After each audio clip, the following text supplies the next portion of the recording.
Mtu hajawahi enda shule anajiita engineer. Na mnajua nazungumza juu ya nani? Marafiki zao wengine wako hapa.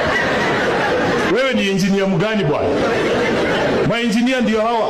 Wameenda wamesoma hawezi kupata kazi.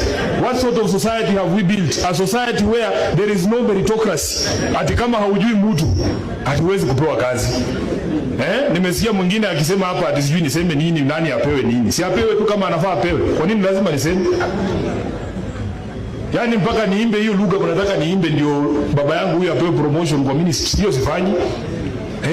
We need to build a system of meritocracy. If somebody deserves something, it doesn't matter what their name is or who has called who.